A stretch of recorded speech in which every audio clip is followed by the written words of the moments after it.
بسم اللہ الرحمن الرحیم۔ آج کے سبق میں ہم انشاءاللہ عادت و عرف کے تعلق سے پڑھیں گے جس کا شریعت اسلامیہ میں کافی دخل ہے اور بہت سارے احکام کا مدار اسی عادت اور عرف پر ہے۔ والعرف فی الشرع له اعتبار لذا علیہ الحکم قد دار، اور عرف شرع میں اس کا اعتبار ہے، اسی لیے اس پر حکم کا مدار بھی ہوتا ہے۔ قال فی المستصفیٰ، اب مستصفیٰ میں عرف اور عادت کی تعریف کرتے ہوئے فرماتے ہیں: العرف والعادہ ما استقر فی النفوس من جہت العقول وتلقته الطباع السلیمہ بالقبول، یعنی عقل کی جہت سے نفوس میں جو مستقر ہو جائے، ٹھیک ہے، محفوظ ہو جائے اور سلیم طبیعت کا مالک اسے قبول کر لے تو اسے عرف اور عادت کہتے ہیں، ٹھیک ہے۔ یعنی اس کا نفوس میں مستقر ہونا، اس کا استعمال ہونا یہ ضروری ہے، اور ساتھ میں یہ عرف ایسے لوگوں کے ساتھ ہو جو طبیعت سلیمہ کے مالک ہوں۔ ایسا نہیں کوئی بھی آدمی ہو، کسی طرح کا آدمی ہو تو اس کے عرف کا اور عادت کا اعتبار کر لیا جائے گا۔ وفی شرح التحریر العادہ ہی الامور المتکرر من غیر علاقۃ عقلیۃ، اور شرح التحریر میں ہے کہ عادت یہ ایسا امر ہے جو متکرر ہوتا ہے بغیر عقلی علاقہ کے۔ تو نفوس میں مستقر ہونا اور متکرر ہونا یہ دونوں ایک ہی چیز ہے، ٹھیک ہے۔ وفی الاشباہ والنظائر السادسہ العادہ محکمۃ واصلها قولہ صلی اللہ علیہ وسلم، اور الاشباہ والنظائر میں ہے السادسہ العادہ محکمۃ، عادت کیا ہے؟ یہ محکم ہے، مضبوط ہے اور یا ثابت شدہ ہے۔ واصلها، اور اس کی اصل حضور نبی کریم صلی اللہ علیہ وسلم کا قول ہے: ما رآہ المسلمون حسن فہو عند اللہ حسن، یعنی مسلمان جسے بہتر جانے وہ اللہ تبارک و تعالیٰ کے نزدیک بہتر ہے۔ تو یہ اس وقت ہوگا، یعنی جب مسلمان جسے بہتر جانے وہ بہتر ہے، جبکہ شریعت اسلامیہ کی مخالفت لازم نہ آئے۔ وَعْلَمْ أَنَّ اعتبار العادہ والعرف رجع الیہ فی مسائل کثیرہ حتی جعلوا ذلك اصلا فقالوا تترک الحقیقہ بدلالۃ الاستعمال والعادہ، اور جان لو کہ عادت اور عرف کا اعتبار اس طور پر ہے کہ اس کی جانب بہت سارے مسائل میں رجوع کیا گیا، یہاں تک کہ اس کو اصل قرار دے دیا گیا۔ یعنی جیسے اور تمام اصول ہیں اسی طرح ایک اصل عرف اور عادت کو بھی قرار دیا، اور اسی بنیاد پر بہت سارے مسائل کیا ہے؟ حل کیے جاتے ہیں۔ فقالوا تترک الحقیقہ، یہاں تک کہ فقہاء کرام نے فرمایا کہ حقیقت کو چھوڑ دیا جائے گا دلالت استعمال اور عادت کی بنیاد پر، ٹھیک ہے۔ یعنی اگر حقیقت کوئی اور چیز ہے لیکن اس کے خلاف لوگوں کی عرف اور عادت ہے تو عرف اور عادت کے مطابق عمل کیا جائے گا۔ مثال کے طور پر جہیز کا معاملہ ہے تو حقیقت یہی ہے اس کی کہ جو جہیز دیتا ہے وہ خود اس کا مالک ہوتا ہے، ٹھیک ہے۔ اگر وہ کہہ دے کہ میں نے بطور ملک نہیں دیا تھا یا بطور ہبہ نہیں دیا تھا تو اس کی بات مان لی جانی چاہیے۔ لیکن اگر کہیں ایسی جگہ پر ہے جہاں پر عرف ہے کہ بطور ملکیت یا بطور ہبہ دیا جاتا ہے تو ایسی صورت میں وہ عرف کے اعتبار سے حکم ہوگا کہ وہ اس کی مالک ہے، یعنی جس لڑکی کو دیا ہے اس مالک بنانے والے کی جو حقیقت ہے کہ وہ مالک ہے تو اسی کی بات کا اعتبار کرنا چاہیے، اس کی بات نہیں مانی جائے گی اور عرف کو مقدم رکھا جائے گا اور حقیقت کو کیا ہے؟ چھوڑ دیا جائے گا۔ ثم ذکر فی الاشباہ اما العادہ انما تعتبر اذا اضطردت او غلبت، پھر الاشباہ میں ذکر کیا کہ عادت یہ اسی وقت معتبر ہوگی جبکہ مضطرد ہو یا غالب ہو، یعنی عادت جو پیش ہو رہی یا تو ہمیشہ اسی اعتبار سے ہو یا کم سے کم اس کا غلبہ ضرور ہو، ٹھیک ہے۔ تو ایسی صورت میں عادت کا اعتبار ہوگا، اگر غلبہ نہیں ہے، مغلوب ہے، تو اس عادت کا کوئی اعتبار نہیں ہوگا۔ ولذا قالوا فی البیع، اور اسی وجہ سے فقہاء کرام نے بیع کے بارے میں فرمایا اگر دراہم یا دنانیر کے ذریعے اس نے بیع کی کسی ایسے ملک میں جس میں نقود مختلف ہیں، مال اختلاف فی المالیہ والرواج، مالیت اور رواج میں اختلاف کے ساتھ ساتھ انصرف البیع الی الاغلب، تو بیع کیا ہے؟ اغلب کی جانب منصرف ہوگی۔ قال فی الہدایہ، ہدایہ میں فرمایا لأنہ هو المتعارف، کیونکہ وہی متعارف ہے، تو مطلق اسی کی جانب منصرف ہوگا۔ تو یہاں پر دیکھیے حقیقت کو چھوڑ کر کے جو متعارف ہے اسی کے اعتبار سے عمل کیا جائے گا، ٹھیک ہے، یا کہہ لیجئے جو اغلب ہے اس کے اعتبار سے عمل کیا جائے گا، مغلوب کے اعتبار سے عمل نہیں کیا جائے گا۔ یعنی اگر کسی شہر میں دنانیر اور دراہم کے ذریعے مطلقاً بیع ہوئی اور وہاں پر دراہم و دنانیر کیا ہے، مختلف ہیں رواج اور مالیت یا قیمت کے اعتبار سے، تو ایسی صورت میں جو درہم اور جو دینار اغلب طور پر رائج ہوگا اسی کا اعتبار کیا جائے گا، کیونکہ عام طور سے یہی متعارف ہے کہ مطلق کو اغلب کی طرف پھیر دیا جاتا ہے، اسی کی طرف لوٹا دیا جاتا ہے۔ لہذا جو دراہم و دنانیر متعارف ہوں گے یا جس کا غلبہ ہوگا وہی وہاں پر مراد ہوگا۔ اب یہاں پر اگر کوئی ایسا کہے جو مغلوب ہے اس کو مراد لینے کہے تو اگرچہ وہ حقیقت ہے لیکن اس کا اعتبار نہیں ہوگا، حقیقت کو چھوڑ کر کے جو متعارف ہے اسی کا اعتبار کیا جائے گا، جو اغلب ہے اسی کا اعتبار کیا جائے گا۔ وفی شرح البیری عن المبسوط الثابت بالعرف كالثابت بالنص، اور شرح البیری میں مبسوط سے منقول ہے الثابت بالعرف كالثابت بالنص، جو عرف سے ثابت ہو وہ نص سے ثابت ہونے کی طرح ہے، یعنی جس طرح نص سے ثابت ہوتا ہے اور ہم اس پر عمل کرتے ہیں، اس کو چھوڑتے نہیں ہیں، اسی طرح عرف سے جو بات ثابت ہوگی ہم اس کو عمل کریں گے اور اس کو ترک نہیں کریں گے۔ اب یہاں پر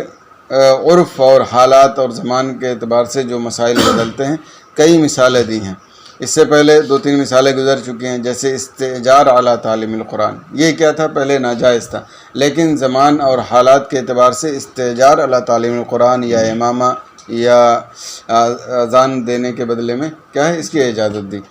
اور اسی طرح سے پہلے تھا امام اعظم ابو حنیفہ علیہ رحمۃ و رضوان کے زمانے میں کہ ظاہر عدالت کے مطابق فیصلہ ہو جاتا تھا، کوئی شاہد آیا دیکھنے میں لگ رہا ہے کہ یہ باشرہ ہے، نماز پڑھتا ہے، ظاہری طور پر ساری چیزیں ٹھیک ہے، تو اس وقت چونکہ اکثریت عدالت کی تھی، لوگ پابند شرع تھے، غلط کام عام طور سے نہیں کرتے تھے، تو ظاہری عدالت کا اعتبار ہو جاتا تھا۔ لیکن جب امام ابو یوسف علیہ رحمۃ و رضوان وغیرہ ائمہ کا زمانہ آیا تو فساد بہت زیادہ ہو گئے، لوگ جھوٹ فساد غلط کام بہت زیادہ کرنے لگے، تو اب صرف ظاہری عدالت پر اکتفا نہیں کیا بلکہ باقاعدہ اس کی تحقیق کی جائے گی کہ وہ حقیقت میں کیا ہے، عادل ہے یا نہیں ہے، اسی وقت اس کو مانا جائے گا، ٹھیک ہے۔ تو یہ تغیر زمان اور حالات کے اعتبار سے حکم بدل گیا، ٹھیک ہے۔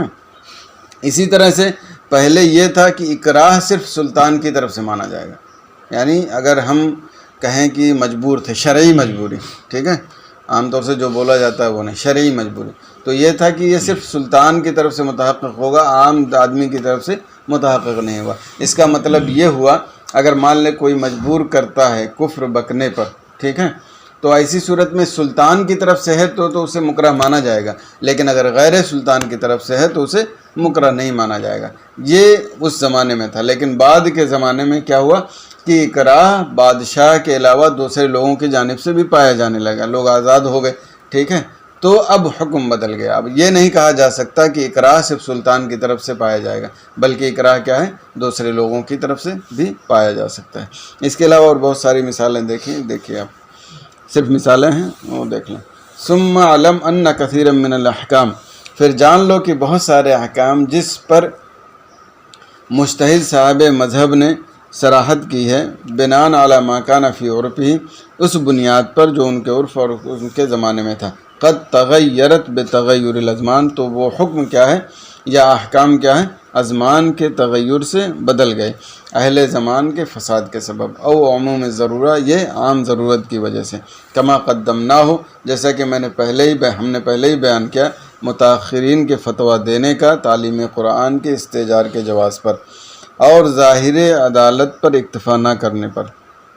مان ذالک مخالف لما نص علیہ ابو حنیفہ، باوجود کہ یہ اس حکم کے مخالف ہے جس کی صراحت خود امام اعظم ابو حنیفہ علیہ رحمۃ اللہ رضوان نے کی ہے، ٹھیک ہے، یعنی امام اعظم کے زمانے میں کیا تھا، تعلیم قرآن پر اجرت لینا جائز نہیں تھا، اسی طرح ظاہری عدالت کے اعتبار سے فیصلہ کرنا درست تھا، لیکن بعد کے زمانے میں حالات کے اعتبار سے حکم بدل گیا۔ ومن ذالک تحقق الاکراہ من غیر السلطان، اور اسی میں سے بھی مسئلہ ہے کہ غیر سلطان کی جانب سے اکراہ کا متحقق ہونا، باوجود کہ یہ امام کے قول کے مخالف ہے،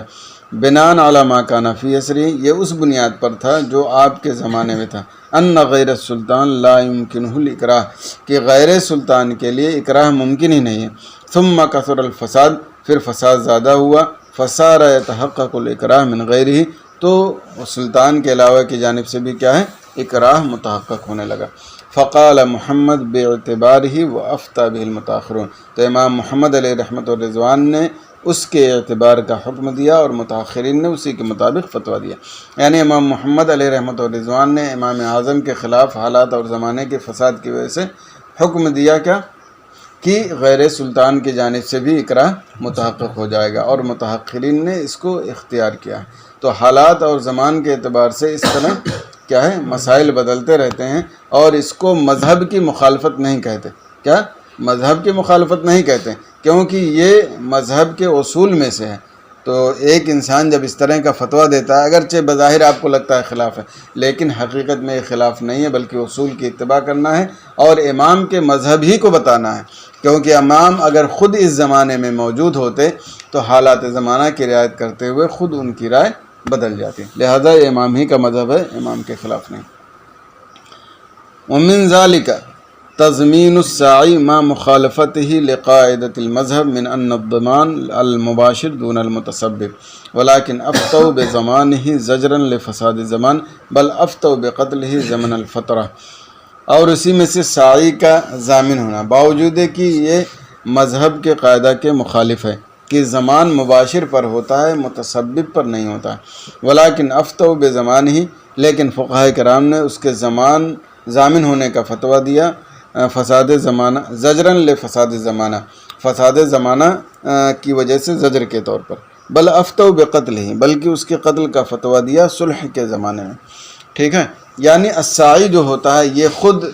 بلا واسطہ وہ شریک نہیں ہوتا ہے، بلکہ دوسرے لوگ ہوتے ہیں۔ ٹھیک ہے،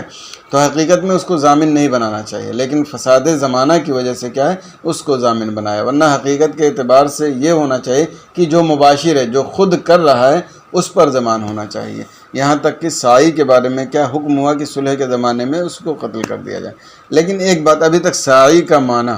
جو ہم پڑھتے آئے ہیں وہ کیا ہے، جو زکوٰۃ وغیرہ وصول کرتے ہیں۔ ٹھیک ہے، لیکن یہاں سائی کیا ہے ابھی تک تحقیق نہیں ہو پائی، انشاءاللہ اگر واضح ہوگا تو میں بتاؤں گا۔ ٹھیک ہے،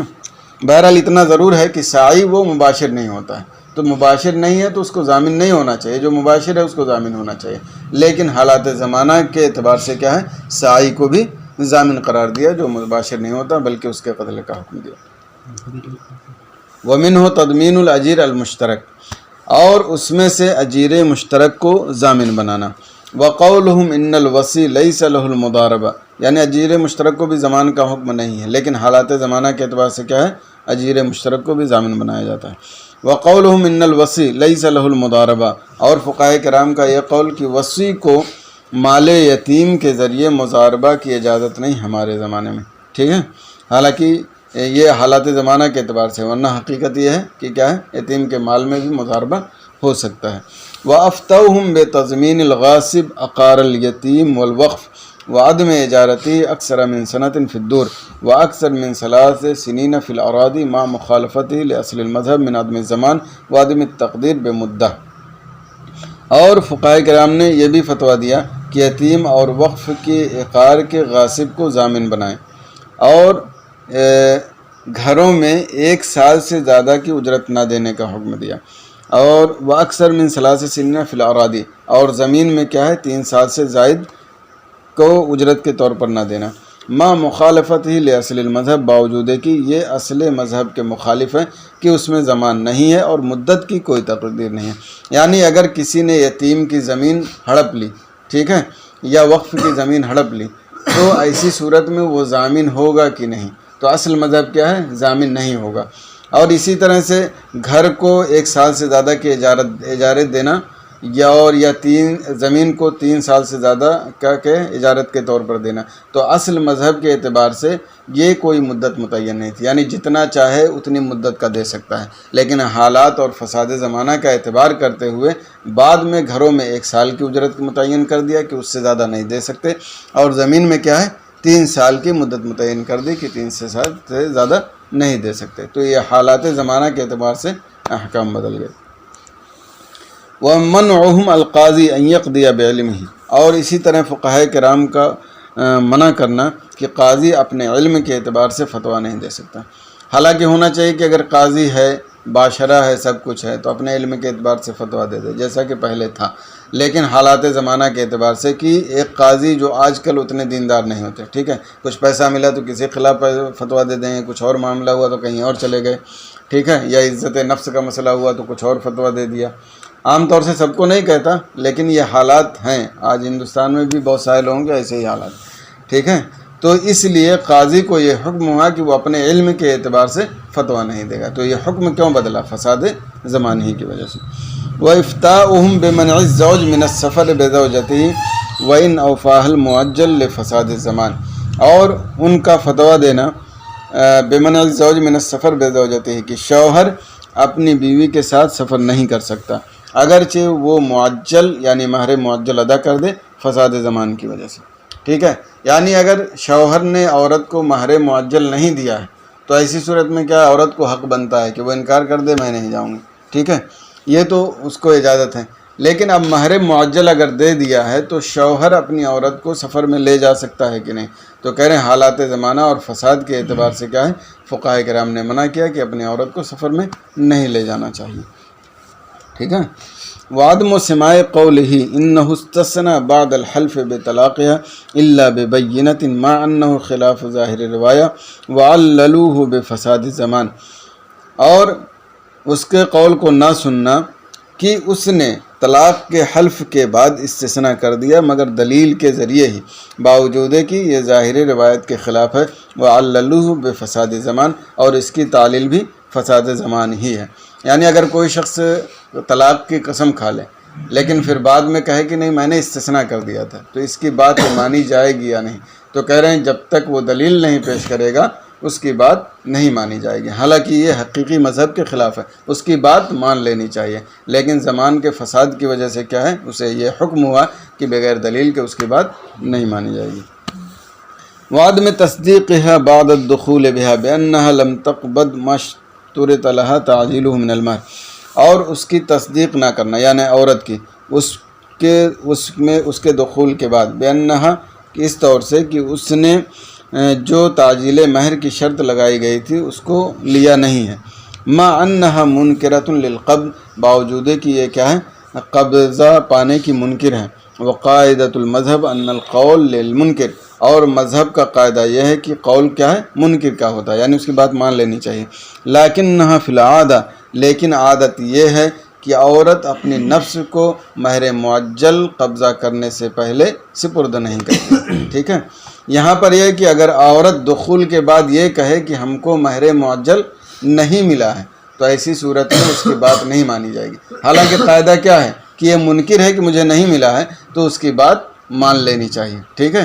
لیکن چونکہ عادت عام طور سے یہ ہے کہ عورت جب تک مہر معجل نہ لے لے، ٹھیک ہے، تب تک اپنے آپ کو شوہر کے حوالے نہیں کرتی ہے، لہذا یہاں پر عادت کو فوقیت دی گئی اور عورت کی بات کو تسلیم نہیں کیا کہ اس نے مہر پر قبضہ نہیں کیا۔ اس سے پتہ چلتا ہے اگر کوئی ایسی جگہ ہو جہاں یہ عادت نہ ہو، ٹھیک ہے، تو ایسی صورت میں کیا ہے، عورت کی بات مان لی جائے گی۔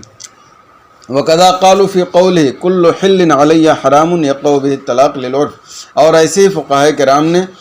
فرمایا اس کے قول کے بارے میں، قائل کے قول کے بارے میں، کل حل علیہ حرام، ہر حلال چیز مجھ پر حرام ہے، تو اس سے عرف کی وجہ سے طلاق واقع ہو جائے گی۔ قال مشائخ بلخ کے مشائخ علیہ رحمت و رضوان نے فرمایا، اور امام محمد کا قول یہ ہے کہ طلاق واقع نہیں ہوگی مگر نیت کے ذریعے۔ اجاب به علی عرف دیارہم، تو امام محمد علیہ رحمت و رضوان نے جو یہ جواب دیا ہے اپنے ملک کے عرف کے اعتبار سے جواب دیا ہے۔ اما فی عرف بلادنا، رہی بات ہمارے ملک کے عرف میں، فیریدون به تحریم المنکوح فیحمل علیہ، تو اس سے منکوحہ کی تحریم کا ارادہ کرتے ہیں تو اسی پر محمول کیا جائے گا۔ نقلہ العلامہ قاسم، اس کو علامہ قاسم نے نقل کیا ہے۔ ونقل عن مختارات النوازل، اور مختارات النوازل سے نقل کیا کہ اسی پر فتویٰ ہے، لغلبۃ الاستعمال بالعرف، عرف کے ذریعے استعمال کے غلبہ ہونے کی وجہ سے۔ ثم قال، پھر فرمایا، قلت ومن الالفاظ المستعملہ فی ھذا فی مصرنا، اور اسی معاملے میں الفاظ مستعملہ میں سے ہمارے ملک میں ہے، الطلاق یلزمنی والحرام یلزمنی وعلی الطلاق وعلی الحرام، تو ان ساری چیزوں سے بھی عرف کی بنیاد پر طلاق واقع ہو جائے گی۔ تو کل حل علیہ حرام، اس سے طلاق واقع ہو جائے گی عرف کی بنیاد پر۔ امام محمد علیہ رحمۃ اللہ رضوان نے فرمایا کیا ہے، جب نیت ہوگی تبھی طلاق ہوگی۔ تو اس کا جواب کیا دیا کہ امام محمد علیہ رحمۃ اللہ رضوان کے ملک میں یہ ان کے عرف کے اعتبار سے ہے کہ بغیر نیت کے وہاں پہ طلاق واقع نہ ہو، لیکن ہمارے عرف میں کیا ہے کہ عام طور سے جو یہ لفظ بولا جاتا ہے تو اس سے یہ مراد ہوتی ہے کہ منکوحہ کو اپنی نکاح سے نکالنا مقصود ہوتا ہے، لہٰذا وہاں ان کے اعتبار سے نیت ضروری ہے۔ لیکن جہاں یہ عرف ہو کہ اس سے طلاق ہی مراد لیتے ہیں، یہ رائج ہو، عرف ہو، عام ہو، تو وہاں پر نیت کی ضرورت نہیں ہوگی، بلکہ وہ جملہ محض بولنے سے کیا ہے، اس کی بیوی پر طلاق واقع ہو جائے گی۔ اور اسی طرح سے بعض الفاظ اور جو ذکر کیے اس سے بھی۔ وَقَضَى مَسْأَلَةُ دَعْوَى الْعَبْدِ عدم تملیکہ البنت الجہاز فقد بنوها على العرف مع ان القاعدہ ان القول للمملک فی التملیک وعدمہ۔ اور ایسے ہی باپ کے دعویٰ کا مسئلہ ہے کہ بیوی کو حسن جہیز کا مالک نہ بنانے کے تعلق سے، اس کے لڑکی کو جہیز کا مالک نہ بنانے کے تعلق سے، فقط بنوها علی العرف، تو اس مسئلے کو بنیاد بھی کیا ہے، عرف پر ہے، باوجود کہ قاعدہ یہ ہے کہ مملک کا قول مانا جائے تملیک اور عدم تملیک میں۔ یعنی اگر کہیں عرف ہے کہ وہاں جو بھی جہیز دیا جاتا ہے لڑکی کو کیا ہے، بطور تملیک، بطور ہبہ دیا جاتا ہے۔ اب جس نے دیا وہ کہے کہ میں نے بطور ہبہ یا بطور تملیک نہیں دیا ہے، تو اس کی بات نہیں مانی جائے گی۔ حالانکہ حقیقت کیا ہے کہ مملک جو تملیک کرتا ہے اسی کی بات مانی چاہیے۔ اگر وہ کہے کہ ہم نے بطور ملک دیا ہے تو ٹھیک ہے، اور اگر کہے بطور ملک نہیں دیا تب بھی مانا جائے، یعنی دونوں صورتوں میں جو بھی قول کہے اس کی بات مان لینی چاہیے۔ لیکن چونکہ عرف یہ ہے کہ آدمی بطور تملیک ہی دیتا ہے، لہذا عرف کا اعتبار ہوگا، اور جو مالک بنایا ہے یا جس نے جہیز دیا ہے اس کی بات کا کوئی اعتبار نہیں ہوگا، اور عرف جو ہوگا وہی مان لیا جائے گا۔ اگر عرف یہ ہے کہ بطور تملیک دیتے ہیں تو اس کا انکار کرنا کام نہیں آئے گا، اور اگر عرف ہے کہ عدم تملیک کے طور پر دیتے ہیں تو یہاں پر بھی کیا ہے، وہ عدم تملیک ہی مانا جائے گا۔ ٹھیک ہے۔ وَقَضَى جَعْلُ الْقَوْلِ لِلْمَرْأَةِ فِي مُؤَخَّرِ صَدَاقِهَا مَعَ أَنَّ الْقَوْلَ لِلْمُنْكِرِ، اور ایسے ہی عورت وَقَضَى جَعْلُ الْقَوْلِ لِلْمَرْأَةِ فِي مُؤَخَّرِ صَدَاقِهَا، اور اس کے صداق کے مؤخر ہونے میں عورت کے قول کو ماننا، مَعَ أَنَّ الْقَوْلَ لِلْمُنْكِرِ، باوجود کہ کیا ہے، قول منکر کا ہے۔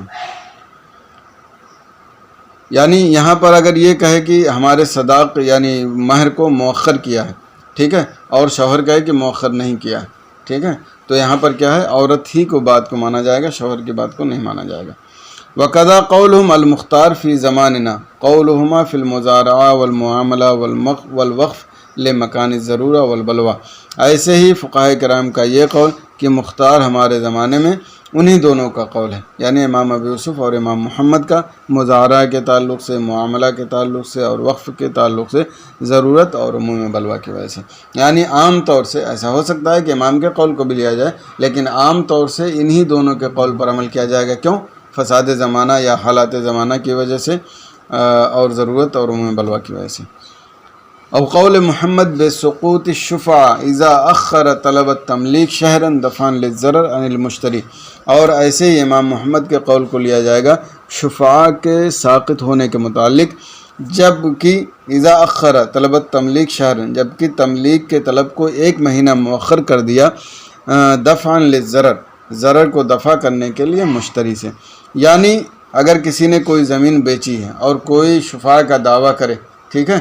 تو ایسی صورت میں اگر شفعہ کے دعویٰ کرنے والے نے 1 مہینے کی تاخیر کر دی تو اب اس کا شفعہ طلب کرنا یہ باطل اور بیکار ہو جائے گا، کیونکہ ایسی صورت میں اگر اجازت دے دیں مطلقاً کہ کبھی بھی آدمی آ کے شفعہ کا دعویٰ کر دے، تو بھائی آدمی سامان خریدا، زمین خریدا، اس کے بعد 4 مہینہ سال بھر رہا، اب اس کے بعد کوئی آ کے دعویٰ کرے تو اس کے لیے دقت ہے نا، پھر جا کے دوسرا انتظام کرے، ساری چیزیں کرے۔ اس لیے امام محمد علیہ رحمۃ الرضوان نے حالات زمانہ کی رعایت کرتے ہوئے کیا کہا کہ اگر جس کو شفعہ طلب کرنا ہے اس نے 1 مہینے کی تاخیر کر دی تو اب وہ شفعہ طلب نہیں کر سکتا، یہ بیکار ہے۔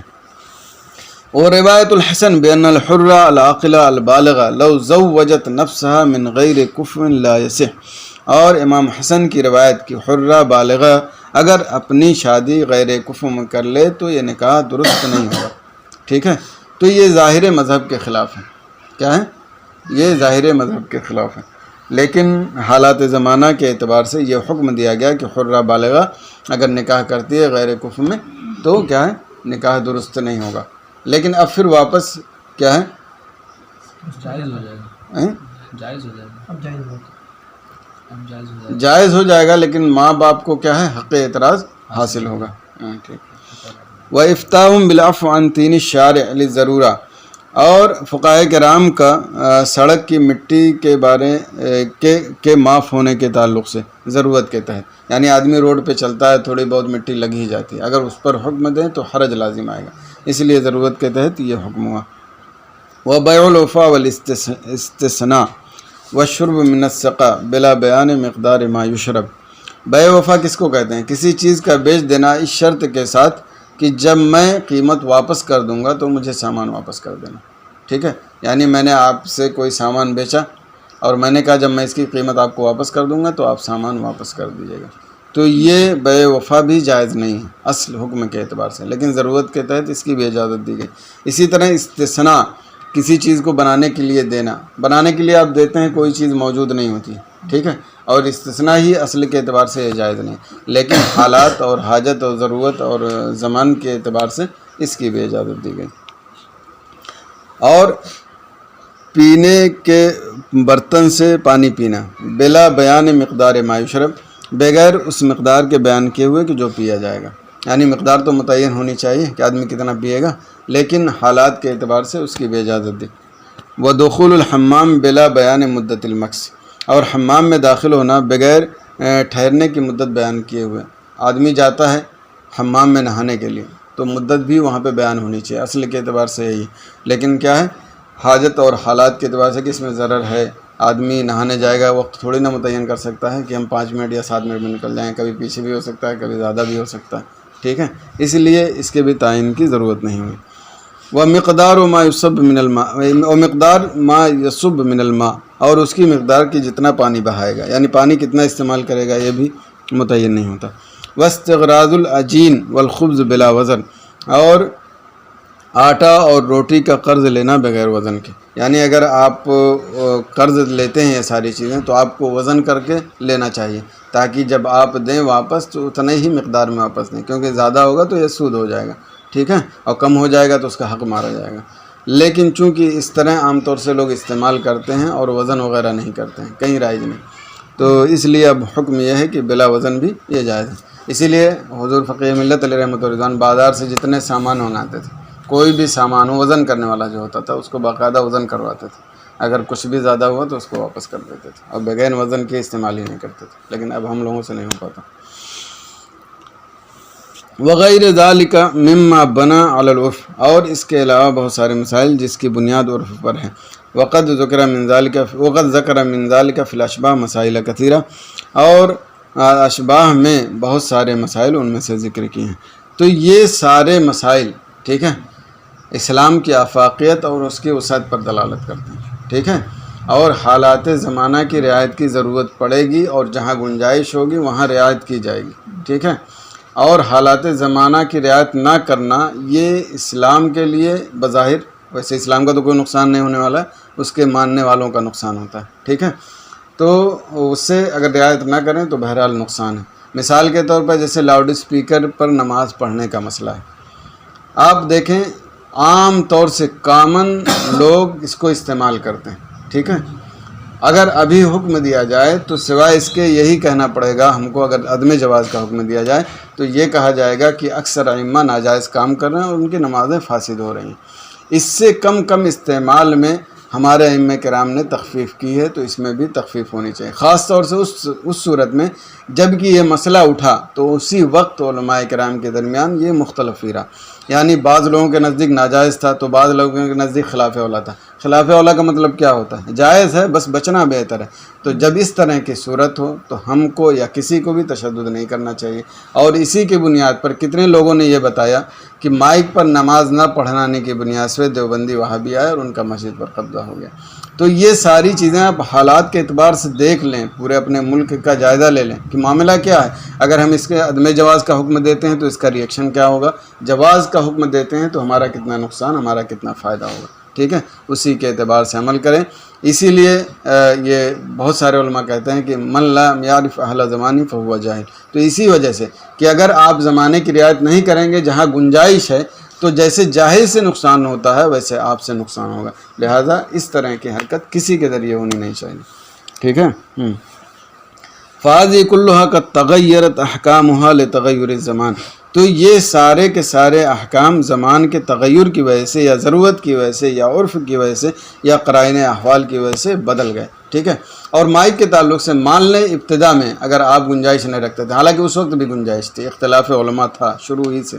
ٹھیک ہے، لیکن اب اگر آپ عدم جواز کا فتویٰ دے رہے ہیں تو یقیناً یہ حکم ہوگا من لا یعرف اہل زمانی فہو جاہل، کیونکہ 99% لوگ مائک استعمال کر رہے ہیں، تو اس کا مطلب ہم 99% کو آپ کہیں گے کہ وہ ان کی نمازی نہیں ہوتی، یہ تو بالکل عقل سے بعید ہے۔ اور ایسا بھی نہیں کہ اس میں نص کوئی موجود ہو صراحتاً، یعنی ایسا حکم نہیں ہے کہ نص صریح ہے جہاں اس کی مخالفت نہیں ہو سکتی، ٹھیک ہے، نص صریح تو ہے نہیں، تو پھر حالات کے اعتبار سے بالکل گنجائش ہونی چاہیے۔ انشاءاللہ اس کے آگے ابھی گفتگو آئے گی کہ عرف کی 2 قسمیں، ٹھیک ہے، یعنی عرف کہاں آپ ایکسیپٹ کریں گے کہاں ایکسیپٹ نہیں کریں گے، اس کی 2 قسمیں، ایک قسم ایسی ہے جہاں آپ قبول کریں گے، ایک قسم ایسی ہے کس کی صورت میں اس کو قبول نہیں کیا جا سکتا، تفصیل آئے گی۔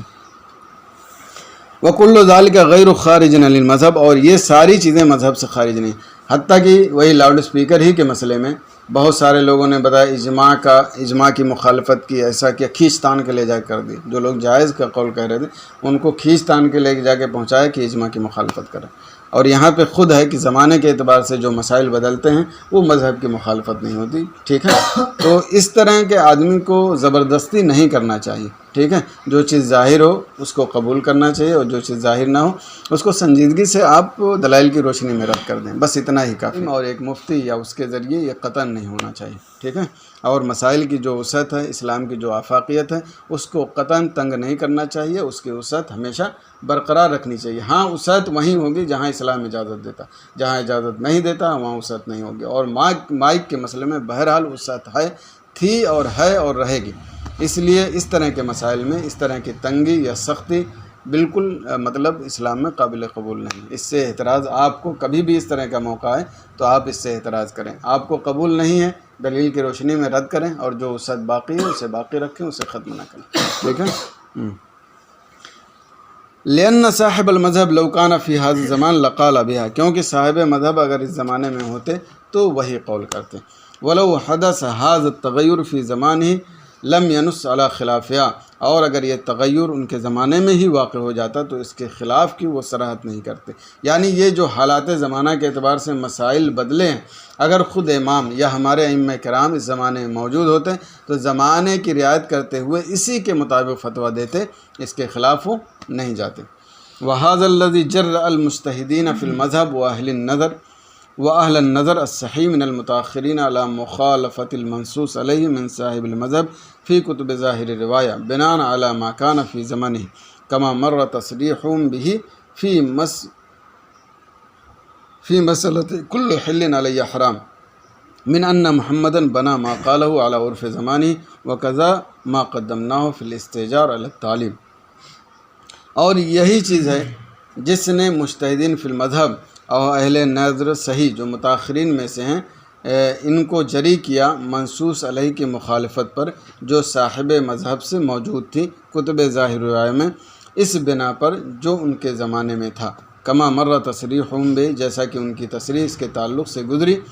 کل حل علیہ حرام کے مسئلے کے تعلق سے، کہ امام محمد علیہ رحمۃ الرضوان نے اس کی بنیاد اپنے زمانے کے عرف کے اعتبار سے رکھی تھی، وقضا ما قدمناه فی الاستئجار علی التعلیم، اور ایسے ہی جو ہم نے پہلے بیان کیا الاستئجار علی التعلیم کے تعلق سے، یعنی مجتہدین فی المذہب اور اہل نظر صحیح جو ہیں متاخرین علماء سے، یہی حالات زمانہ کی رعایت کے اعتبار سے ان کو اتنی جرأت ملی کہ صاحب مذہب کی مخالفت کر سکیں، ٹھیک ہے، اور ان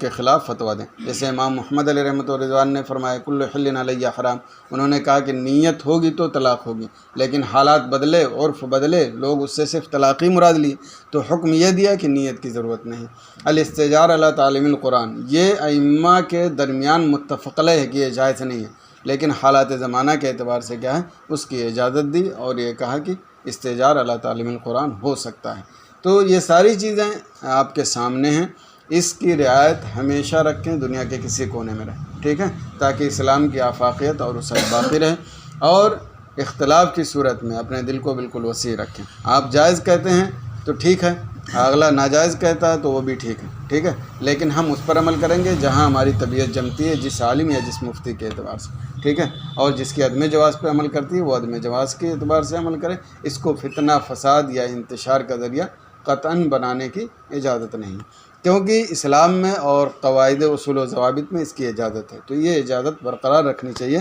اس کو تنگی میں نہیں لانا چاہیے، ورنہ ہمارا اور پوری قوم کا ہمیشہ نقصان ہوگا، ٹھیک ہے۔ بس یہیں تک رہنے دیں، آگے اعتراض ہے، اعتراض کا جواب پھر اس کے بعد اگلے بحث میں۔